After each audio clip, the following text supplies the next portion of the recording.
Hello, everybody. Welcome to the Buckeye Weekly Podcast. I am Tony Gerdeman here, as always, with Tom Orr. Tom, how's it going? Tony, it's great. We got to talk to a whole bunch of different players tonight. We got a different group of players than we typically get on these midweek interview sessions. Sometimes you get the same guys over and over again. This week, there were some new faces and some, really interesting stories that I don't think we knew about before tonight. No, and with so many new faces, you get your first experience with some of these guys. For me, this is my first time talking to Denzel Burke. But we had Denzel Burke, Jeremy Ruckert, Chris Olave, Dwan Jones, Matt Jones, and Ronnie Hickman. Is that all? Correct. 6? There were 7. So you missed someone. Did I? Well, Cody Simon. There you go. 7. Boom. That counts. You made the PAT. Nice job.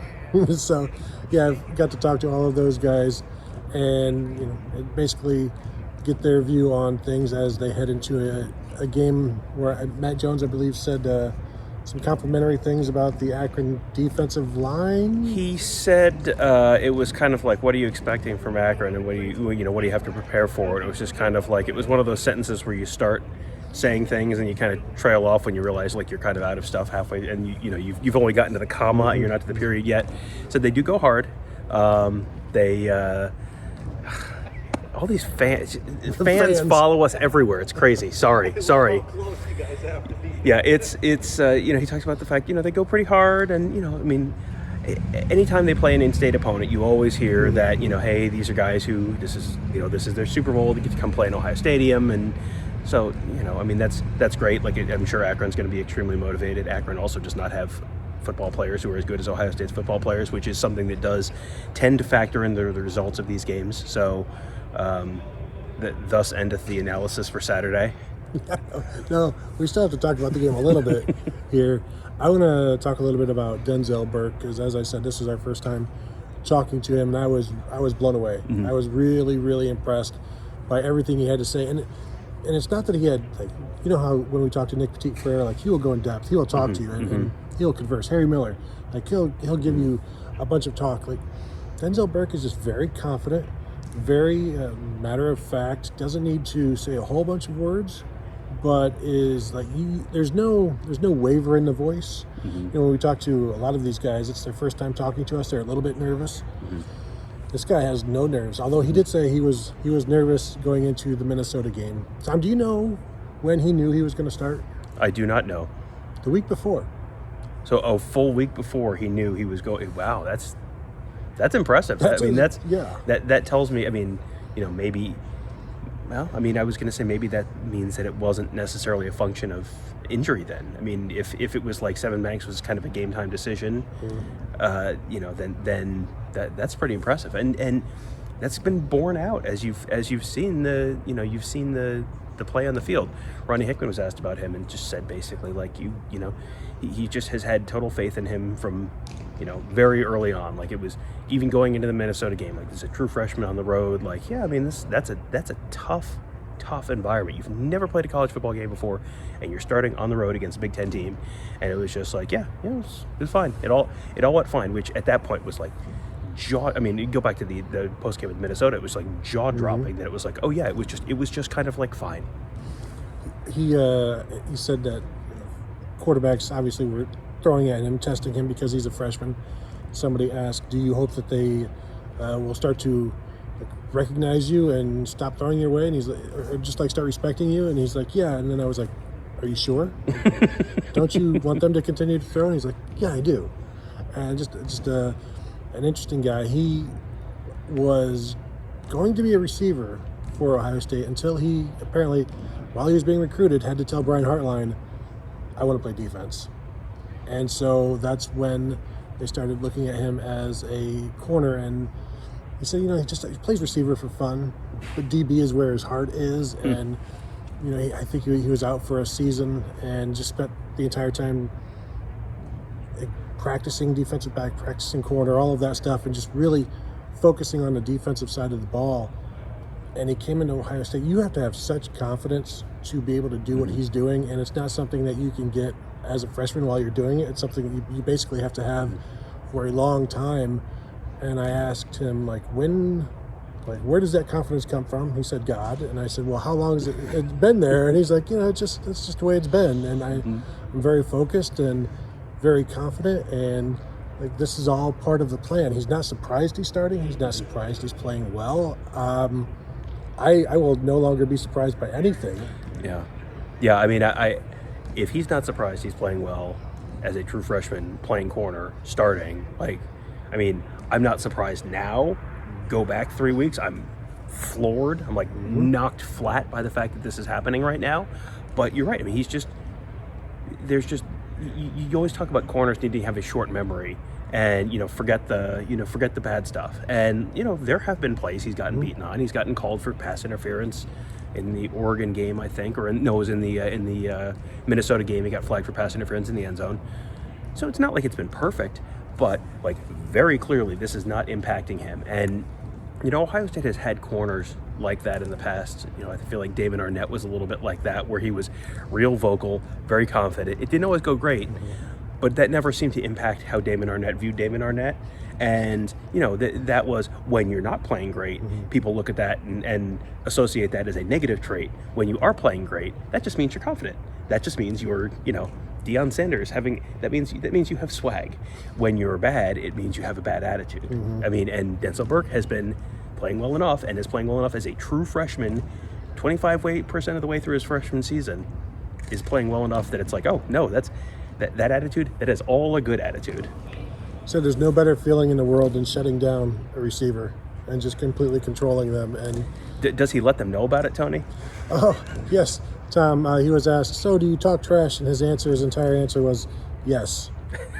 And then somebody asked, well, can you give us a PG version of something you might say? To which he responded, and that stuff needs to stay on the field. So yes, he is very confident. He lets the receivers know about his confidence.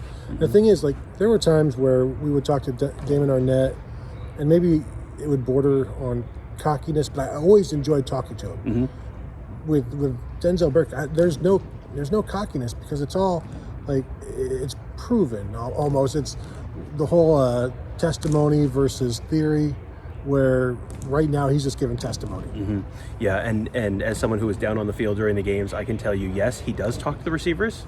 You see him, sometimes you hear him. He will let them know. He will let them know when a pass is fallen incomplete. Help the officials make that signal. He will communicate that to the players on the opposing team, letting them know that they have not succeeded in what they were attempting to do on the previous play.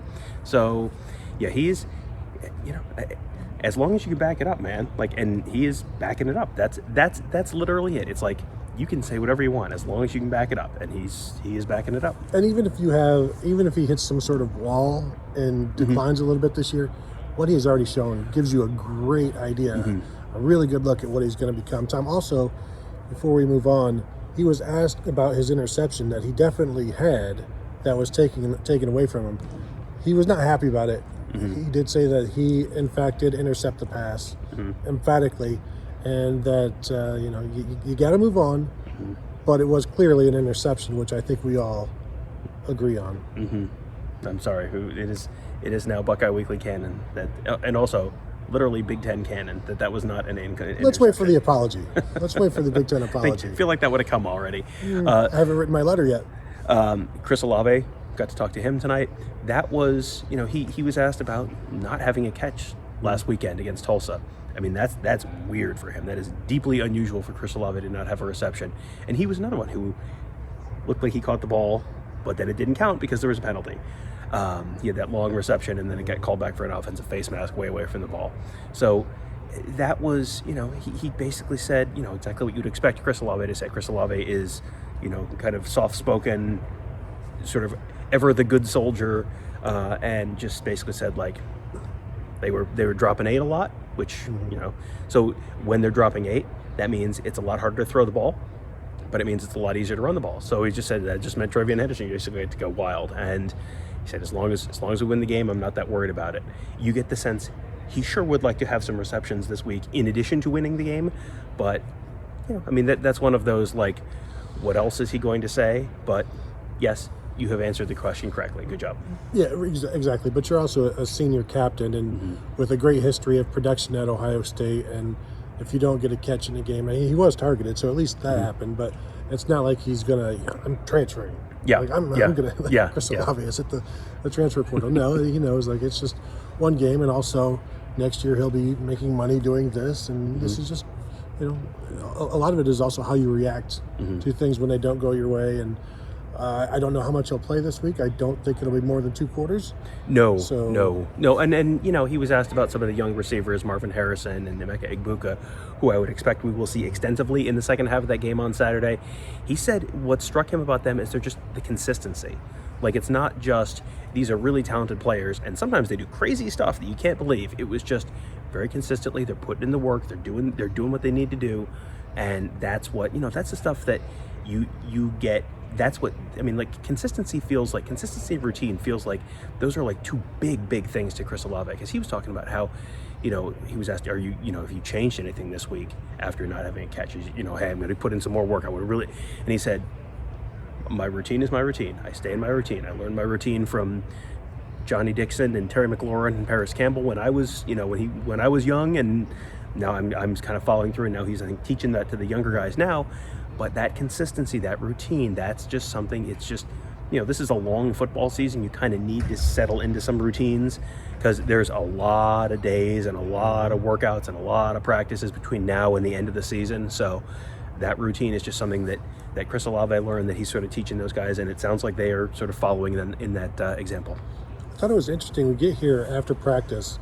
There's a lot of post-practice work going on today, I thought, where just receivers catching balls out of the jugs and just other guys running around. And I saw Seven Banks working on some stuff, and just the quarterbacks were running around, and it was just interesting to see like so much extra work being done, after practice. And not that they don't always do that, it just seemed like there was more going on than normal. Saw Marvin Harrison over here, basically behind us about a half hour ago, doing some catching and things like that. So and Emeka Egbuka, they were just taking turns, just shooting balls out of the jugs, gun at each other. Yep. So I think they'll get some action on Saturday. Yeah. So that'll be. I'm looking forward to. That's the best part about games like this. Is that's like the spring game as well, where you get to see new faces. A lot of people are going to see some new faces, and I'm looking forward to that. You talked with Ronnie Hickman? I did talk with Ronnie Hickman. Before we move on real quick to Ronnie Hickman, you mentioned the transfer portal. Do you need to touch on Dallas Gant, linebacker Dallas Gant? Put his name in the transfer portal today. He, he seemed like coming into the spring, like this is finally the year this is going to happen, and you're finally going to get an opportunity to play. And then as as spring ball went on, he wasn't like seizing the starting job. And then in fall camp, it was like, well, certainly now he will see. And then it never happened. And he played a bunch against Minnesota, and then I think like 6 total snaps the last 2 games. And people will ask why would you transfer in the middle of the season? You can't. It's not like he's going to leave and then go be playing for say the Toledo Rockets in 2 weeks, because you have to finish the semester at Ohio State. And the answer is, well, you at that point you preserve another year of eligibility if you don't play. You don't play in more than 4 games. So he's played in 3, and now he's apparently headed out. I guess it was one of those things where it was not a huge shock to see that, because he's in a spot where you've got a lot of younger guys who have seemingly jumped him on the depth chart, which then at that point, like, okay, go, if you're not going to play here, go find another place where you can get on the field and contribute, because if he's at a program that is not quite Ohio State level, he's going to be a contributor. He's going to be a starter. Maybe, does he go back home to Toledo? That was Toledo, Bowling Green, because he is a Toledo guy. That was I think the first thing that jumped to my mind. And he'll have 2 years of eligibility remaining, because technically he is a junior this year, thanks to the free year that the NCAA gave everybody this year. So red shirt this year, then you'll be a red shirt junior technically if he wants to be next year, wherever he ends up. And really, just the spring foot injury really hampered him, and maybe allowed everybody to catch up and then pass him, and then he was never able to then catch them. We saw him playing a little bit as kind of a 4th linebacker there early on, but then it was everybody else. Kayvon Pope stepping up, getting some snaps, and obviously Palaie Naoteote in the 2nd game, not so much the 3rd game, but maybe that's where also they're starting to pare down the rotations, and that's and he was told, I'm going to assume he was told, like, this is your snaps are very few and far between, because this is who we're going with now. Yeah, and so that is, he is not the first player to transfer out from Ohio State, and it's generally, this is sort of the archetype of the type of player who transfers out. It's like third year, fourth year, and has potentially gotten passed by people behind them on the depth chart. We sort of have an editorial policy not to speculate on transfers, but when you're sort of figuring out, hey, who might be someone who might be transferring out, that's sort of the almost the like stereotypical transfer story. Ryan Jacoby was an offensive lineman, transferred to Pitt. Like it was kind of the same thing. It was like his third year, and just hadn't progressed on that depth chart. Was not Max Ray, exactly. So yeah, that's just kind of the typical story of a transfer, and so that was Gant's story. And then Ronnie Hickman, it was interesting. I was talking to another member of the beat who was like, why are we talking to Ronnie Hickman again? This is like the second or third time we've talked to him. And I had to remind that person that Ronnie Hickman is the leading tackler on the team for Ohio State right now. So that's generally, you get a lot of the high production guys, and Ronnie Hickman being the leading tackler. Is that good, being the leading tackler? It's pretty good. And so, of course, yes, we're going to talk to him quite a bit. And it's good to see that position being productive. For me, and I don't know if you talked about this, I would like to see more activity in the backfield with that position, a more aggressive usage. But I guess until you get things squared away in the secondary and then with the pass defense, it's kind of hard. Yeah, and he was asked a bunch of different questions about scheme and didn't really answer any of them, but he did say they were working more on kind of cover 2 stuff this week. But I mean, you're right. It's just, you have to, until you get the deep safety spot figured out, you're probably going to have, if you're not confident you can play that one high, you're going to have to play more. And he drops back a lot. Yes, So it sounds like that may be the direction that the bullet is going, at least, in the very short term until they get that sorted out. Thanks for putting that out there for everybody. Now we're going to be in trouble. No. You just revealed all of the secrets against Akron. If Akron wins... If you know what, I'll tell you what, if Akron wins, you can lay that one on me. Well, now I don't know who to root for. Anything else from Ronnie? Was it pretty quiet? It was. I mean, it just kind of a typical. He talked a little bit. He was asked about Denzel Burke. He was asked about some of the younger guys. But it was, that was kind of a big thing. Well, someone who I was really interested to talk to was Matt Jones. Matt Jones is, obviously he came in as like a top 50, top 75 guy. I think he was the number 1 center in his recruiting class, and has like sort of been right on the fringe of starting for a couple of years now, and it like hasn't quite happened. And he was asked, you sort of came out of spring ball probably feeling like you were probably going to start, and maybe came into fall camp thinking, you're probably going to start, and then they get this wild, crazy idea about putting Dwan Jones at right tackle and kicking Nick Petit-Frere over to left tackle and kicking Thayer Munford inside, and all of a sudden now you're not starting. And he was very forthright about it. He said, like, it was tough. Like, that was something that he was not necessarily prepared for. He was thinking, this is, all this hard work has finally paid off, and now not so much. And he was asked, did you go in and talk to Brian David? He said, you felt like you wanted to complain, but that doesn't accomplish anything. So there's no, that doesn't get you anywhere. It just, then you're the guy who's complaining. So, he's continued to put in the work, and then he graded out as a champion last week with Munford out. He was in there and graded out as a champion, and he's someone who, he's an easy kid to root for. He's a very soft-spoken kid. You look at him, and he's a big dude. He's from Brooklyn, so you expect the loudmouth, very loud and obnoxious. Yeah. And no, nothing. He's a very soft-spoken guy.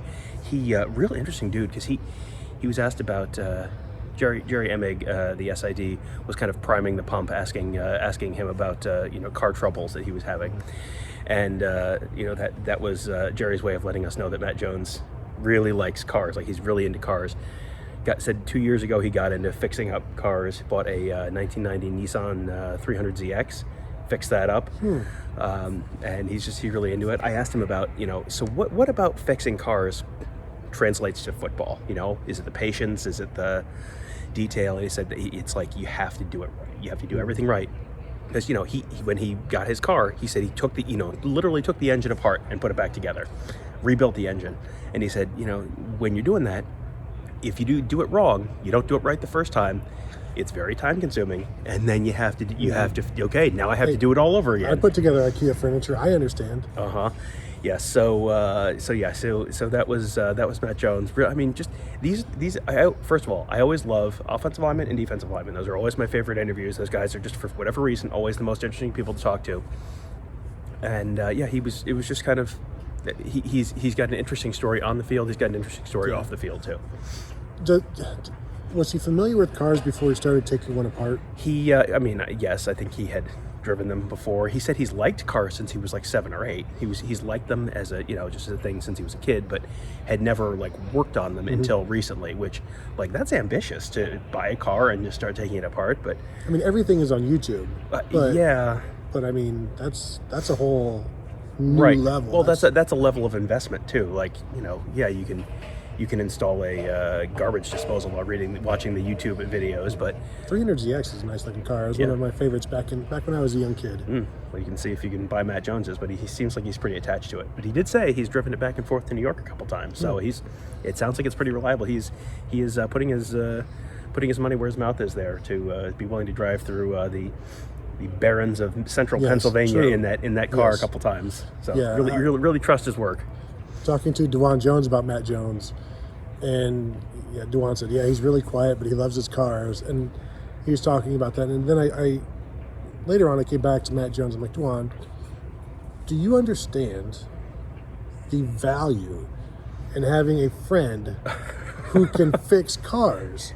Like, this is something that you really need to appreciate. And he's like, well, I don't have a car right now. And I'm like, you should get one. Get an old used car. And that is one of the most valuable things you can have, other than knowing how to do it yourself. Knowing somebody who will do it for you. That's like having a friend with a boat. That way, then you don't need to have a boat. You have a friend with a boat. See also swimming pools. But Matt Jones said that he has been asked to fix teammates' cars. Chris Olave apparently was having some kind of minor car issue, and Matt Jones said, I fixed it for him. And he was asked, like, so what'd you charge him? He's like, oh, nothing, it was free. Like, oh man, you are. I don't know if he's going to be an All-American this year, but he may qualify for statehood. That right? That's how does that guy not earn captain votes? Right, right. I guess not enough guys have old cars. Well, clearly they don't have enough old cars. There's a bunch of new cars going on around here, as we see on Twitter. Talking to Dwan Jones, I asked him, are you like totally comfortable right now? And he's no, not totally, but he feels every day he gets better and learns something new and experiences something new. He said last week was the first time he's faced a 3.35 since like grade school. So there was some of that. He did say it's pretty cool watching. Like, I asked him about Travion Henderson having success around the right side, and you do your block, and then you look up and you see the running back going the distance, and he's like, that's why we do it. That's what it's all about. And he's one of those guys that similar to Matt Jones, like, got dealt bad news, stuck it out, got some. I don't want to say Matt Jones got good news, but you stick it out. An opportunity presented itself is probably a good way to phrase that. And those are two guys who, no relation, by the way. No relation. Yes, no. And you look. Jones is not a very common name, so you would wonder about that. But it was talking about the archetype of guys who transfer out. And if you're the number one center in America, borderline 5-star prospect, and you've been here 3 years and you're still not starting, like, that's the kind of guy that sometimes does leave. And Dwan Jones, I mean, there were rumors about Dwan Jones towards the end of last year that he may have been getting frustrated, and especially when Thayer Munford came back, and all of a sudden now there was not an open starting tackle job, or so we thought at the time. That he was someone who might be looking, because these are guys who, if you come to Ohio State, you are generally a very highly sought after football player, which means there's lots of other people who would like you to come play football for them and will probably promise you the opportunity to start. So if you want to start, there are plenty of opportunities. To their credit, both of them stuck it out, and you're seeing it pay off now. And you're starting on a team that's a top 10 team and potentially a Big Ten championship team and more than that. And that's something that is to their credit. And Matt Jones graded out a champion last week. I mean, he was, I think Pro Football Focus had him as like the highest rated guy, highest graded offensive lineman there. I mean, he is a guy who mashes some faces up front. And so you're starting to see it's nice to see the guys who do stick it out have that payoff for them. Yeah, Dwan Jones said it sometime in film, like watching game film, they'll stop and show some Matt Jones stuff because he's just kind of a bit of a violent person when it comes to run blocking or even pass blocking, who's to say. But yeah, that was good talking to him. We did not, I did not sit with Cody Simon at all. I don't know. I popped over for just a couple minutes and it was not at a, you were sort of in the follow-up questions portion of the interview, so I didn't really get to hear anything interesting. I'm interested to see if he is the starting middle linebacker this week, if he is to that point, or if it's Tommy Eichenberg again, and how much those guys play. Does Taraja Mitchell play this week? Talking to Denzel Burke, he was asked, the last question or so was asked about the rest of the freshman class, to which he said, there's a bunch of dogs there, so just wait, they'll all have their time, and it won't be long. So it's not just Denzel and Travion, and we know we're going to see Marvin Harrison, Emeka Egbuka, maybe Jaden Ballard, Tyleik Williams. We've seen some. Yep. Larry Johnson said Mike Hall is close. I wouldn't expect that just yet. But of course, JT Tuimoloau, Jack Sawyer. Pretty sure we saw Mike Hall lose his black stripe tonight. I'm not sure if you I saw didn't that. see Yes, that was as we were, as the practice had ended and they were standing there. Mike Hall did not have a black stripe on his helmet anymore tonight, and I couldn't remember if he had lost it before, but it looked like they were removing a black stripe from his helmet. There was a photographer out there taking a picture of him and Antoine Jackson, so I think maybe he had lost his black stripe earlier tonight. So unless they're just doing reshoots from the spring, could be, retakes from your school pictures. Yeah. You were sick that day. Remember when you lost your black stripe and you were sick? Oh, such a bummer. Yeah. So I'm not officially reporting that, but sources close to the program who were inside the WAC tonight may have seen signs that may have been the case. So, he's someone who I would expect to see then this week as well. If you're losing your black stripe, that's generally a pretty good indication you're going to play if there's an opportunity to play. And when you're playing a team like Akron, there's probably going to be an opportunity to play. There will be an opportunity to play for almost everybody. We'll see. I think if you're held out, it's mostly because of injury. There's only going to be so many opportunities to get these guys, these young guys, the guys who don't play one of their 4 games that they're allotted. And so it's like at the first opportunity, I think you have to do it. This is that first opportunity. You're going to see a lot of guys. I'm looking forward to it. You see who steps up immediately, who has big plays, and then you just tuck that away for next year or for the Michigan game, whatever. And it's not just who has big plays. It's what order are guys coming in. That's instructive to me. And is this guy coming in the last 3 minutes of the fourth quarter, or is this guy the first guy off the bench in the late second quarter, early third quarter? This is useful information because Tony, they don't have a depth chart. They don't release a depth chart because they don't have a depth chart. But you can sort of piece one together in a game like this because it's like who's the first guy coming in at this position? Okay, who's the second guy coming in at this position? Who's the third guy coming in this position? And it's all of a sudden like, ta-da! I have a depth chart. Look at that. So when Kyle McCord comes in second on Saturday, and then afterwards we ask Ryan, so does that make Kyle McCord your backup? He will say, well, it kind of goes back and forth. We're continuing to evaluate things every day. This is just Kyle was the first guy to come in tonight, but we'll continue to evaluate that moving forward. Reverse alphabetical, Kyle to Jack, and then next week maybe we'll go alphabetical. Who knows? Also depends on that week of practice, as we know. Sure. But yes, I'm looking forward to seeing all of those guys. Getting some new information is always good. The defense continues to speak well of itself and the changes that they're going through. We'll see how. I'm sure it will be much better this week, but it won't really tell us anything. So we'll withhold judgment there just because. You can't see anything this week that would convince you that things are fixed. You could see things this weekend that would convince you that things are not fixed. If Akron's got 14 points at halftime, things are most assuredly not fixed. If Akron has 0 points at halftime and less than 100 yards of offense and all that, that's just kind of like, well, yes, that's what should happen. That doesn't necessarily mean that that's what's going to happen when Ohio State plays a better team. So this is the kind of game that Ohio State fans will love because there's nothing to do but complain. Like there's